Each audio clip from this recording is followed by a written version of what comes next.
In the name of God, the most compassionate, the most merciful.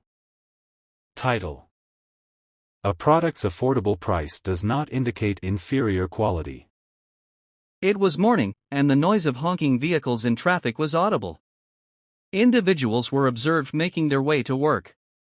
A newsstand was organizing newspapers on the counter. In one of the papers, a striking headline stated, "Critics have voiced worries about the postponed identification of an issue known as the soaring cost of living over the last 20 years, which has resulted in a decrease in birth rates and a reduction in the young population in demographic studies."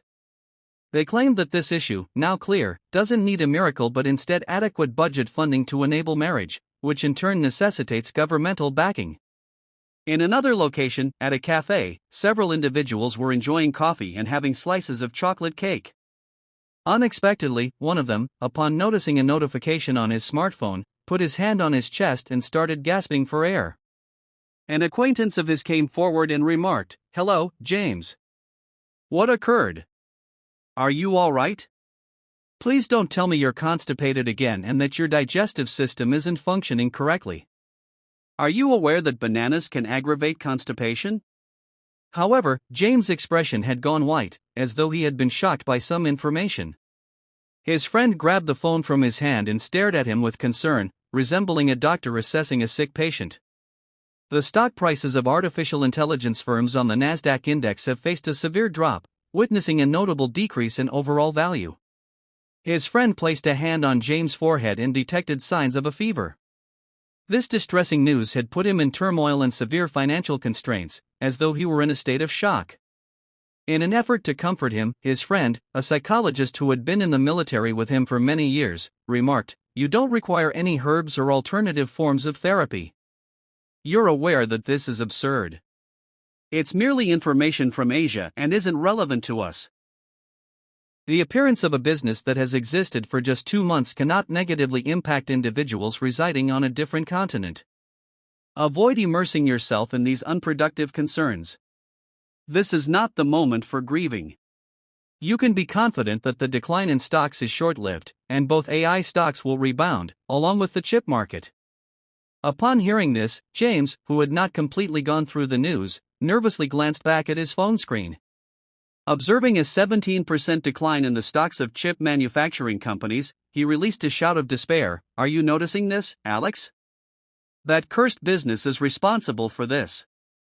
It's not similar to a few decades ago when the success and failure of companies only impacted local investors. Examine it carefully. Half of my life savings in this nation disappeared due to one remark from an Asian entrepreneur." Alex glanced at James with worry. He was correct. Similar to countless other investors, James lost 50% of his military retirement savings in just one day because of the announcement of a new AI model created in China. The company, which had been in operation for just 2 months, created a sophisticated AI model for a cost that was 1/50th of what leading AI companies demanded. It employed sophisticated algorithms that did not depend on costly chips. Instead, it utilized a select few high-performance chips along with more affordable models intended for personal computers and simpler systems. This AI model might serve as a wake-up signal for large corporations that have poured hundreds of millions into AI advancement.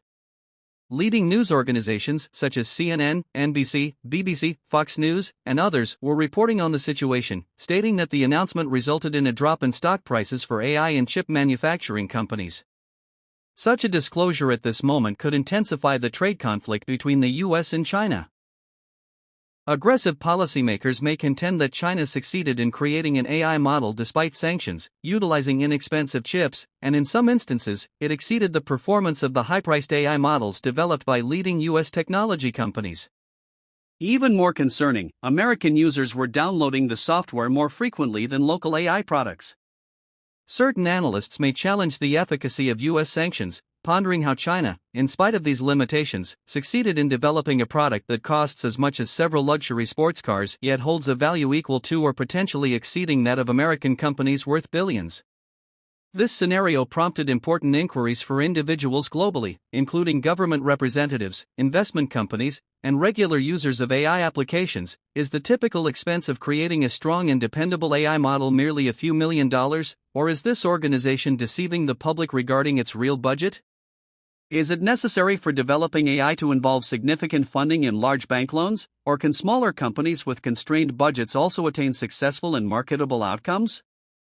The pivotal issue that persists is whether U.S. sanctions on Chinese technology firms have successfully impeded their advancement or, on the other hand, motivated them to develop greater self-sufficiency in their local technology industry.